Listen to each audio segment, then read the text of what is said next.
It's time for this week's episode of Brandon's.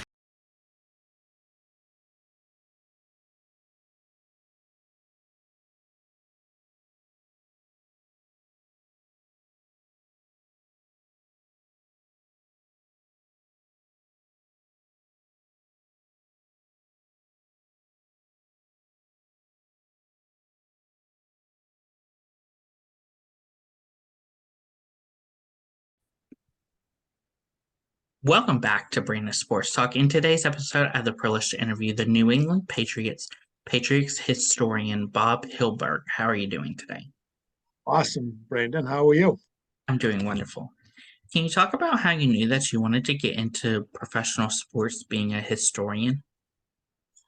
Well, I was a fan, really. I mean, that was the thing that I was frustrated about some of the things that I couldn't find about the history of, in this case, the Patriots football team. The Boston Patriots were around from 1960 to 1970, and they played all over Boston, Boston College, Boston University, Fenway Park, Harvard Stadium.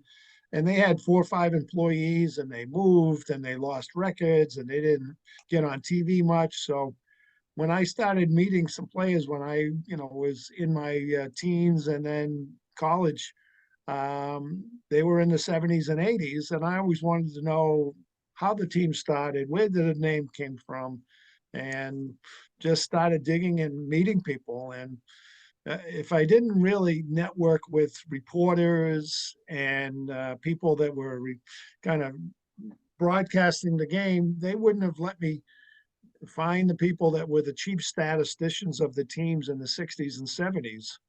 And when I reached out to them, they had records of all this stuff that they did. They were engineers or accountants, and they had all that stuff in their attic. So they never actually kept it in the office. They had stuff in their attic, and they were in their 60s and 70s by the time I reached out to them in the 90s, 20 years later. And they said, you can have it. I mean, it's been sitting in my attic for 20 years, but the Patriots wouldn't have probably 80% of the stuff that I was able to dig up because it really didn't exist. There was no internet. There was no way of finding that information other than getting it from the people that reported and put little side notes and comments about all the different things that they turned into the team, into the NFL, but they had extra copies themselves. So it was just like a smorgasbord of stuff, and I was just fascinated. It was like doing the ancestry for a professional football team.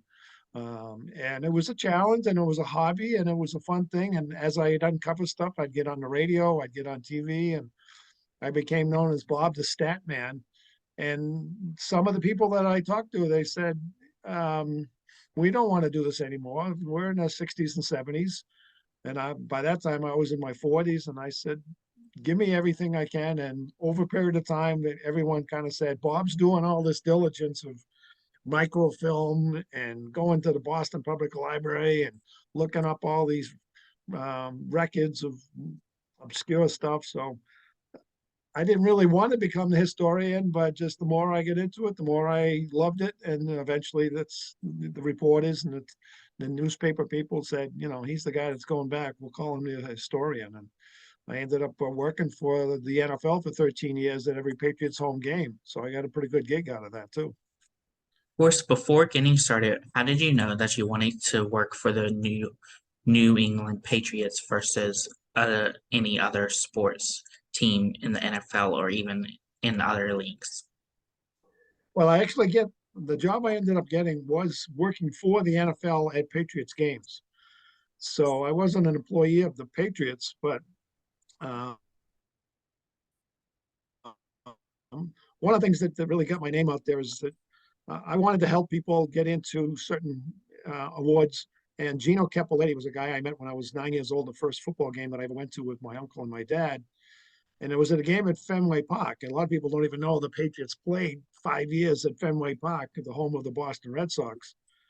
But Gino Cappelletti was the MVP of the league in 1964. So being 9 years old and then meeting really a relatively close period of time, the MVP of the league was pretty much a thrill to me. And then I'm an accountant by trade, so I like numbers and stats. And, over a period of time, I started collecting all of his amazing stats, and we tried to get him into the Pro Football Hall of Fame. And that really put me on the map, is when I hooked up with a couple radio stations here in Boston. We had a national campaign, and we interviewed all the people that voted for the Pro Football Hall of Fame. And there was three guys that said Gino Cappelletti was good, very good, but not good enough to get in the Pro Football Hall of Fame. But it got some notoriety for me. I got a book deal out of it because I wrote a book that came out in 2009.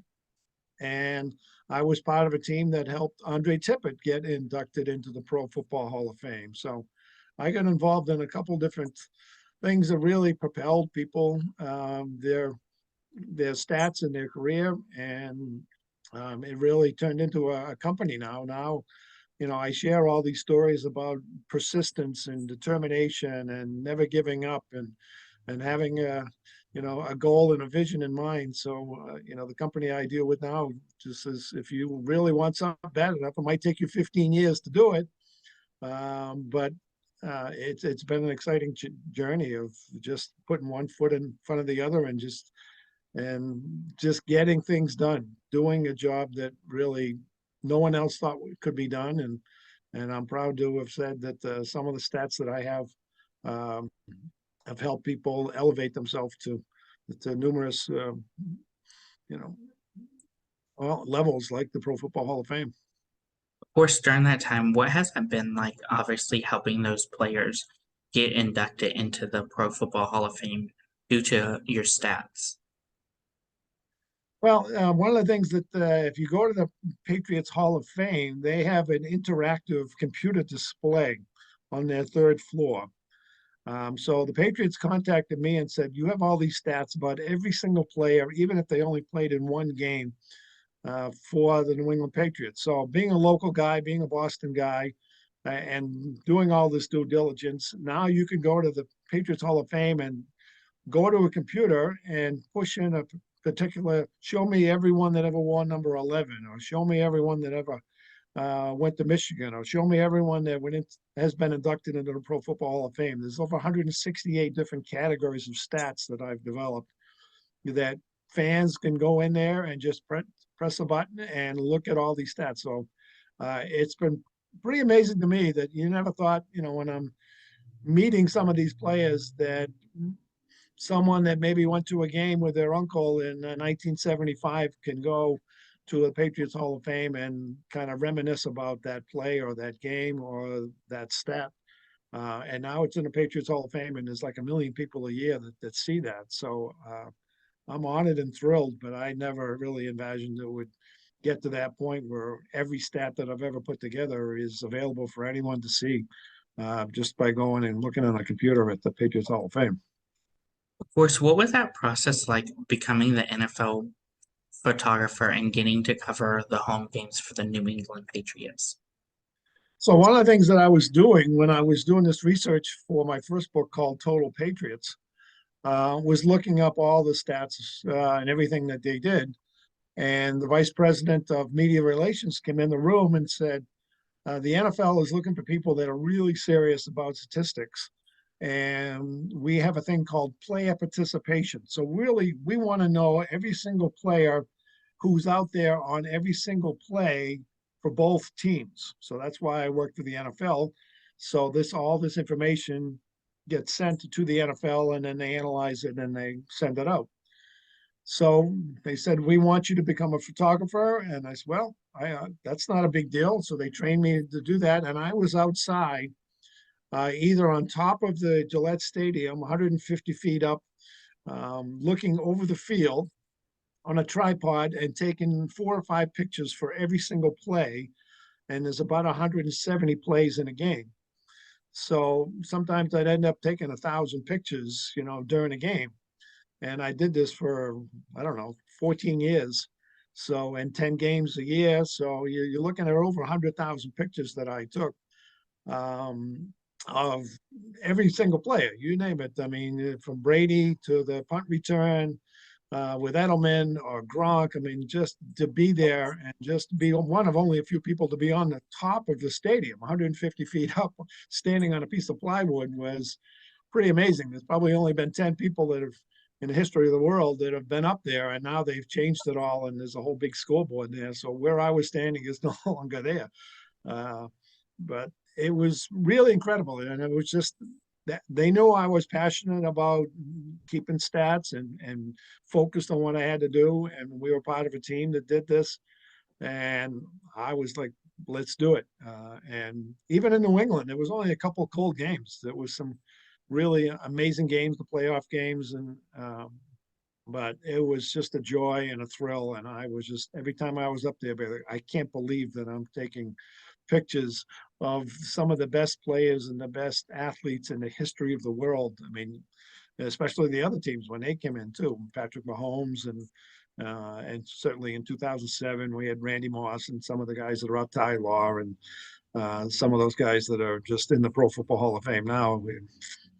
Just totally amazing. And every day that I went there, I was like, I can't believe I'm here, but it was a thrill. Of course, during that time, what was that feeling like being on the top and being so high up? It was crazy because there was one guy that was part of our team that was claustrophobic. So there was one game that I actually froze my fingers because it was so cold, and I had to take a disc out of my camera because everything was time stamped and put another disc in at the end of each quarter. And it was 20 degrees, rainy, snowy, and when you expose your finger to the elements, it freezes up in 30 seconds. So we had some backup people, but there was to walk up 150 feet in a closed building with no windows all the way to the top, and then move some plywood out of the way, and then stand there with not really much of a railing. I took some pictures with my own camera just to show people what it was like up there, but it was surreal. It was because I'm looking right over the field. I mean, I'm right in the middle of the field, but looking at from the end zone point of view. And there was one time that one of the first games that I was there, the banners for the 2001 and 2003 and 2004 banners were on the side of the stadium. Now they're in the middle because there's six of them, and it's amazing they've won six. But when they unveiled the 2004 banner, they had an NFL flag in front of it. And I was standing there, and that's where I was positioned to take pictures back then.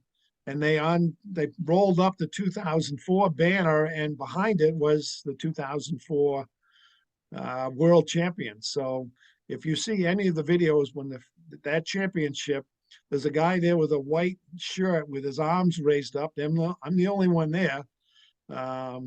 And my sister called me and said, it looks like you're on TV and you're in the paper and you're in the Globe and the pictures and all the videos. Yeah, that's where I was standing to be in that. So that was surreal as well, just to see all the publicity they get out of that, and the three claims to glory and all that kind of stuff. Nobody knows that was me, but some of my friends and family, when I pointed that out, yeah, that's where I took pictures my first year I was there. Of course, what was that feeling like knowing that you were there when they were hanging the banners after their Super Bowl wins? It was incredible. I mean, because you have 60,000 people. They had Ozzy Osbourne singing, and Crazy Train, and they had a big parade. I mean, a big festival, and fireworks are going off, and we hadn't really thought that the Patriots were ever going to win a Super Bowl. When I was around in the 60s and 70s and 80s and 90s, we won one playoff game in the 60s. We didn't win any in the 70s. We only won 3 in the 80s. In the 90s, we won 2 or 3 and made it to a Super Bowl, but lost to Green Bay. So it seems like once every 10 years, we'd have somewhat of a decent team and then lose.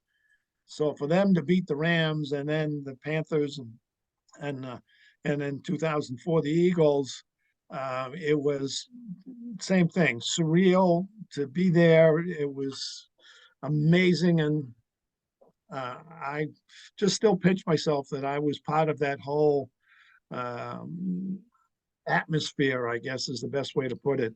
Incredible, unforgettable, unreal.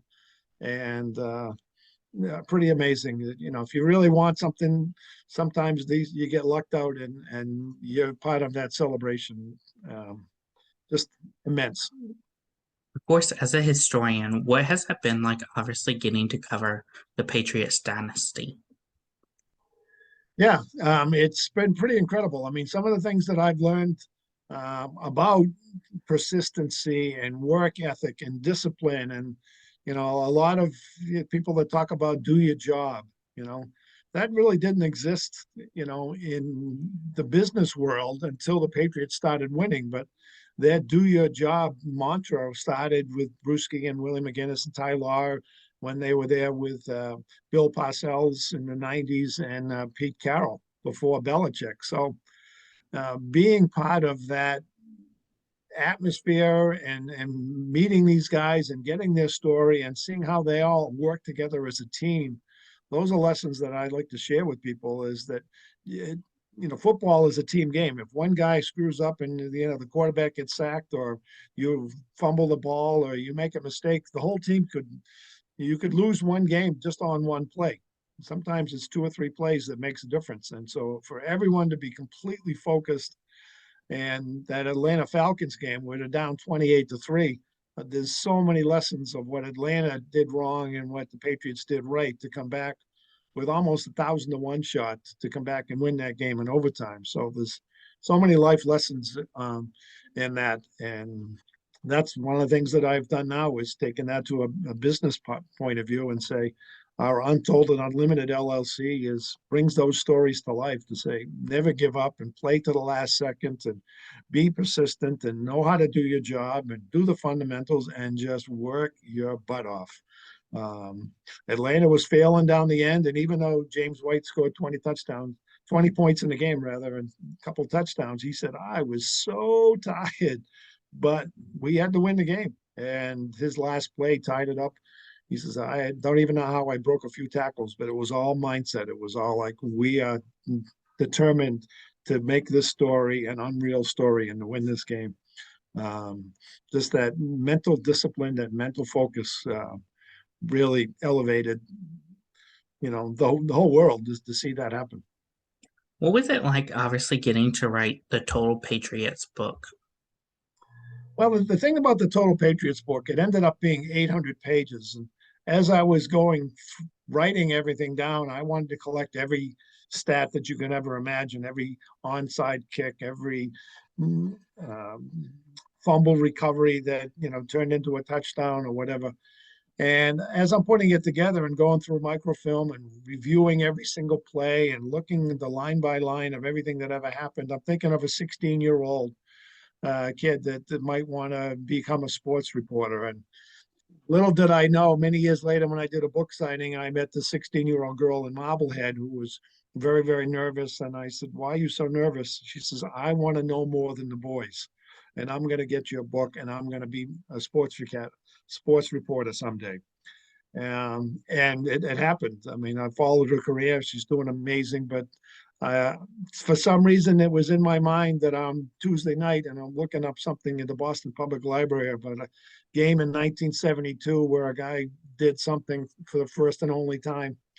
And I said, maybe some 16-year-old kid will get something out of this and propel them to inspire them to do something. And the other part of it is that, I met people in their 70s and 80s who hadn't talked about some memories that they had in their life. And I said, well, I want to bring all this back. If I'm going to do the research, I'm going to do it right. And I actually did a book signing in Lake Winnipesaukee, of all places. And I was on a Portland, Maine radio station, and a guy drove his pickup truck, which only could go about 40 miles an hour. He was 70 something years old, and he drove 2.5 hours to meet with me. And we talked for 2 hours. And he says, I hadn't thought about those memories. And Babe Parilli and Gino Capoletti that he saw play in the 60s. He says, this is unbelievable that here we are 40 or 50 years later talking about it. And he was there and he remembered it. He was there with his dad, and the memories just stuck.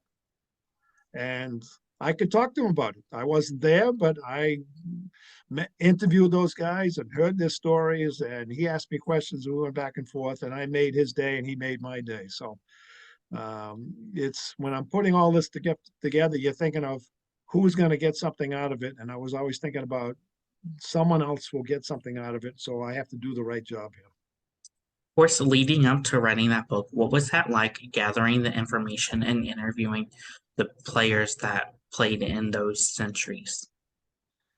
Yeah, so it was a challenge. There's no question about it. Luckily, being persistent and being passionate about it, when I would go and talk to different people, they'd say, first question, who do you know that can help me this? Who do you know where I can find this? Where should I go? And I went to sports museums and I went, like I said, I found some of the guys that were chief statisticians that had been retired, and I called them and I said, I'm looking to do some history. And they're like, why do you want to do that? The Patriots stink. I started doing this research in 92 and 93, 94, where in 92 they won 2 games. They were like the worst team in the league. But I just wanted to find all these pieces together and put it all together. And then they won a couple of championships, and my book still wasn't ready because I hadn't done enough research yet. They won 3 Super Bowls in 2001 and 3 and 4. And I was like only 80% done in my book. And my wife says, just get it out there. And I says, it's not complete. I can't just say, here's 9 out of the 13 times that happened. And people are like, what about the other 4? Well, I haven't found those out yet. I know there's been 13 of them, but I can't find it. So it was a little challenge, but part of it was I just made the best of it.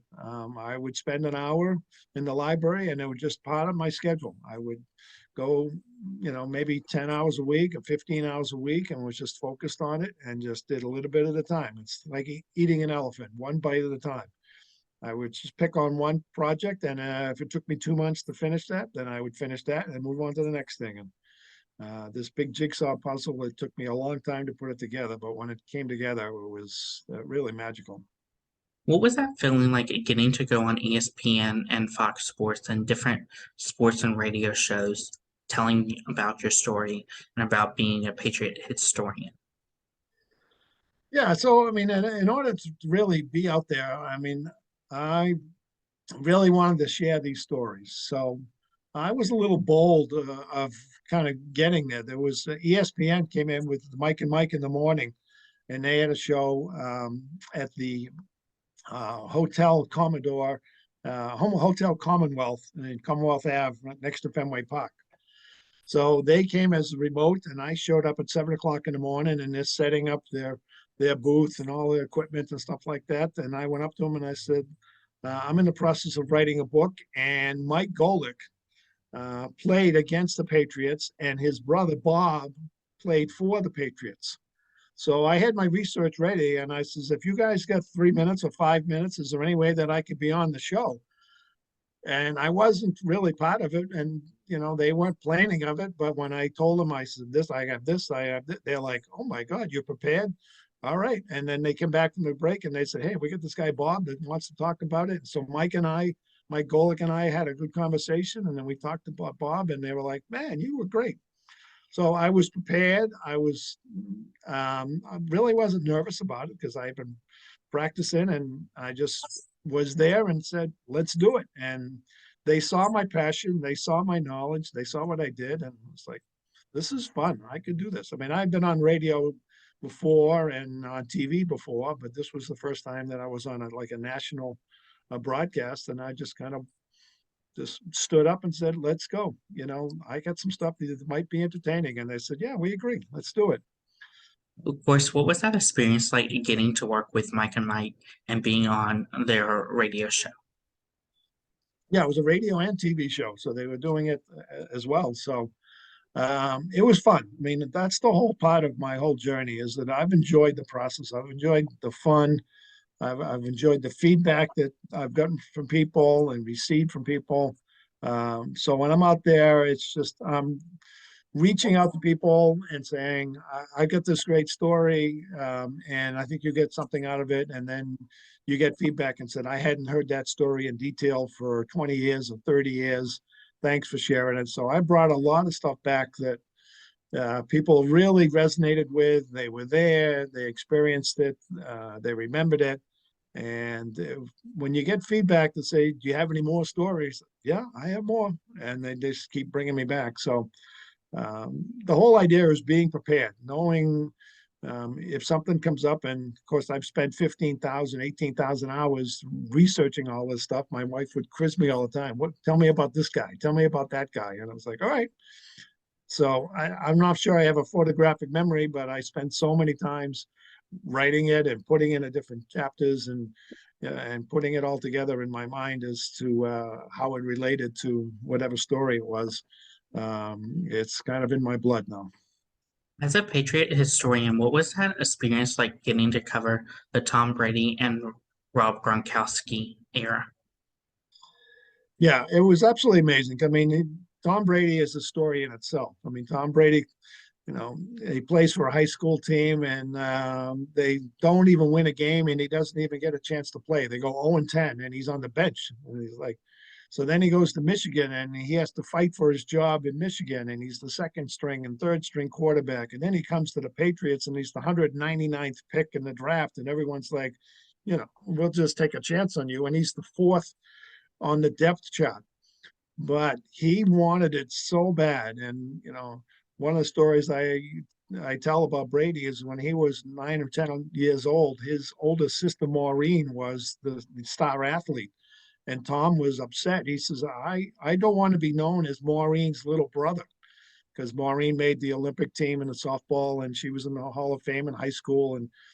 And he's like, I'm going to be better than Maureen. I know she's in the Olympics, but I'm going to be something. And the mother said, Tom, if that's what you want, write it down. What do you want to do? How are you going to do it? And if you're going to be the best, I want to be able to see this in writing. And he wrote it down. And he was obsessed. He worked harder than anyone else. He was there at 5:30 in the morning, practicing video, lifting weights, just doing his homework. So when his opportunity came, when Drew Bledsoe got hurt, he was ready. And it took him a couple of years to really propel them to a couple Super Bowls. And of course, they had the defense to do it. And then they wait 10 years and then he wins 3 more. And it's a team effort there with Malcolm Butler and Julian Edelman and Gronk. And I did a couple events with Rob Gronkowski, and he just is a fun kid to just have fun, do the best you can, put the work in, be part of a team, do everything you can, but enjoy the process. And Edelman was another one. He was relentless. He just would practice and practice and practice and practice and practice. So these are all things that determination, persistency, and just getting the fundamentals down. Seeing that and how that applies to life, and how that applies to businesses and leadership.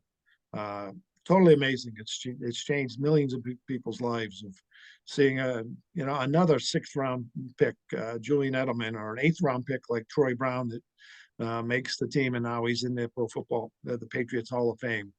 Guys like that just powered through and just did the best they could and got elevated to make the elite award of being in the Patriots Hall of Fame.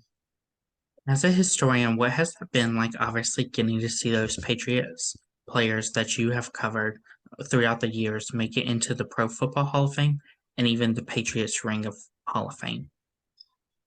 It's amazing. I mean, I used to go to games where there'd be 20,000 people there, and you could sit wherever you wanted to, and you really didn't go to watch the Patriots win because they didn't. You went to the other team.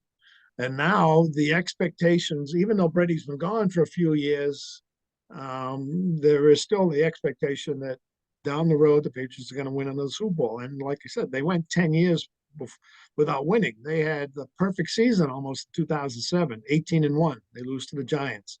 2010, Brady's the unanimous MVP and they lose.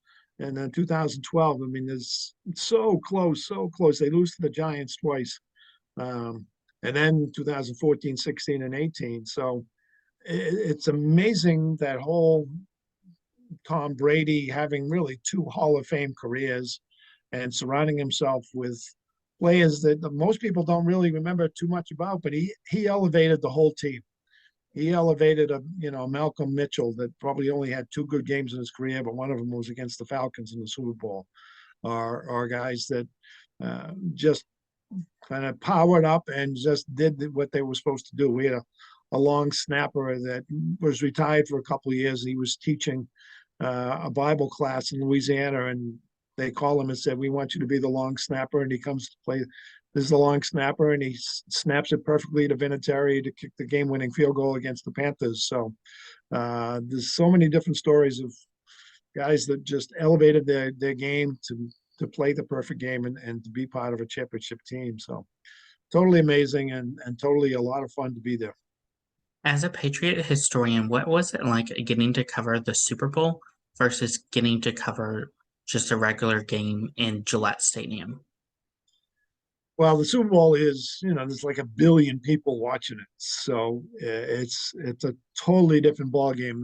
The playoffs, especially at Gillette Stadium, were electric. That one game where they were losing to the Baltimore Ravens by 2 touchdowns twice and came back and win with the Edelman to Damian Amendola pass and all that kind of stuff. But just being part of the environment, and then they, when they win the Super Bowl, they have the big parade, and there's millions of people all over Boston being part of the duck boat and all that stuff. um, totally, you can't really put words on the feeling of seeing your team win a championship, or for that matter lose a championship, which is pretty discouraging, but you made it. uh, is just memories. And I think we're spoiled now that we won 6 championships in the last 22 years or something like that. Because to have that 2 different, dynasties, so to speak, 3 championships in 4 years and then 3 championships in 5 years, whatever it is. You kind of feel for the Clevelands and the Detroits and the Cincinnatis and the Buffaloes and the Jets that, have really hadn't seen that kind of elevated excellence really ever, or maybe in the last 60 or 70 or 80 years. I mean, the Eagles didn't win it until they beat us, and the last time they won it was in the 60s and stuff. So we're pretty special, and we're pretty blessed to be here in Boston to see all that. What are some of your favorite memories and moments covering the Patriots besides their Super Bowl runs? Well, I think part of it was just enjoying the players that really brought the energy. I mean, there's guys like Matthew Slater and Devin McCourty who do a lot of outside civic organizations and donating their time to the people in the cancer centers and just uplifting the whole environment of community service. I mean, a lot of the players go into the schools and go into the community to try to elevate the mindset of people and just to give them hope that someone is thinking of them. I mean, the Kraft Foundation does a lot of fundraisers for the military, and Tom Brady did a lot of stuff with the Best Buddies and Make a Wish and all that kind of stuff. So the Patriots have an award called the Ron Burton Community Service Award, and Ron Burton was a star Patriots player in the 60s. He's one of the first guys that I interviewed when I started writing my book in the 90s.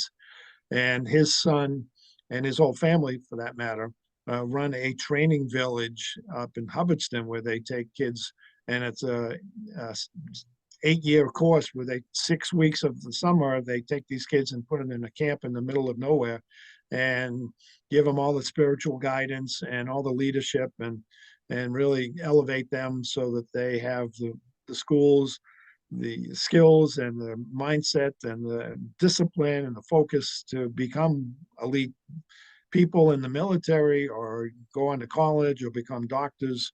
So there's a lot of community service that I see that the Patriots are part of, and whoever wins the Ron Burton Community Service Award, like a Gronkowski or a Ty Warren or Dietrich Wise or a different place like that, it just really elevates the whole New England area and hopefully across the world, that people have got to give back and volunteer their time to help others.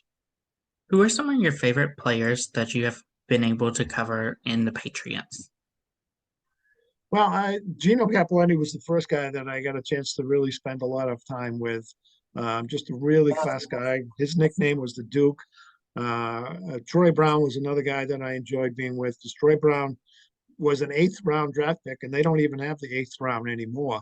They cut it back to 6, so he was one of the last guys that ever made the team on the 8th round. And then he gets cut, and then he gets brought back, and then he plays on special teams, and then he plays on defense, and he plays on offense, and then he makes a couple plays in the Super Bowl, and they allow him to beat the Rams. So that kind of up and down and over, and now he's a coach for the team. So, that kind of, you know, I don't know, perseverance of, I guess, of just loving what he does and doing the best he can. And he's only 5'10", 185 pounds. You look at some of these guys that I've met that are like Gronk is 6'6" and 280 pounds, but I'm bigger than Troy Brown, but Troy Brown is just an amazing athlete. He learned how to get hand-eye coordination working on a farm when they would throw melons and cantaloupes at him, when he was younger, and learned that hand-eye coordination. So some of these things that you learn as a kid comes off and pays off, and he makes a nice big catch in the Super Bowl, allowed him to beat the Rams. But he did a lot of different special things too, and he's just a great guy. For my listeners that don't know, what is a historian and how do you go about becoming a historian for a team? Well, I don't know if there's any particular category of how that happened. It just happened that I collected information that no one had ever collected. So, the internet started, whenever in the 80s or 90s, and I was going back to a sack is when someone tackles the quarterback behind the line of scrimmage. So the NFL only started collecting quarterback sacks in 1982. Well, I went back into the Patriots and looked up every single line of every single play and found out that this guy tackled the quarterback behind the line of scrimmage. That's a sack. So my totals from 1960 to 1982 are now part of the Patriots records. And that was just something that who else is going to do that? But, an historian or someone, a statistician or whatever. So they didn't really want to do it. They were all focused on moving on to the next game and then, promoting the next event and next season. When I got a hold of some of the media guides in the 90s, and I found out there was a whole bunch of players that their NA was next to their name, not available. We didn't know what their uniform number was. That prompted me to find out, how am I going to find these guys' uniform number? And there was one guy that played in one game in 1961, and it took me about 20 years to find out his uniform number. And it was only because I met someone who was the son of a player who got hurt on Thursday, and he wasn't going to play that Sunday. So when a guy showed up to take his position on Saturday, they gave him his uniform number. So there was this guy, Paul Lundquist, who I ended up meeting his son, through the internet and stuff. And I said, I need to find out. And he called me and says, yeah, my dad was number 67. He got on Thursday. This guy, Willie, showed up on Saturday. We gave him my dad's uniform number. He played that one game. He didn't want to play anymore. My dad was okay by the following week, and he got his uniform number back. And he played. So this one guy, Willis Perkins, played in one game. But if I didn't really reach out and use LinkedIn and use the internet to find, who do you know, I wouldn't have met Paul Lundquist's son and got that. And the Patriots didn't have it. Who's going to do that kind of stuff? Only but a historian. What advice would you give somebody that is looking to become a sports historian for a professional football team or even professional sports in general? Love what you do. Meeting the players and then getting the stats to the players as I was putting this together. So many of these guys said, I can't wait to show this to my grandchildren or my family or my cousins, because my first nickname was Bob the Stat Man. I would put a bio together of every single player that I would meet. And I had the who, the what, the where, the when, the why of every single major play in his life. So if he recovered a fumble and ran it for 25 yards for a touchdown, I knew who fumbled it. I know who the game was against. I know the time. I know the score, all that stuff. And when I put that in my books, be like, oh my God, I remember that. It was against the Giants and it was against Tiki Barber. And with the TV, in the 90s and 80s and 90s, they remember that it's on YouTube. But if it was before that, the Patriots weren't on TV that much. The only way you were going to get that is if you were there live or you read an article about it. So bringing these things back really propelled me to keep going. Even if a guy played in two games, I found out the two games are the one game, like this Willis Perkins played in one game in 1961. I was just challenged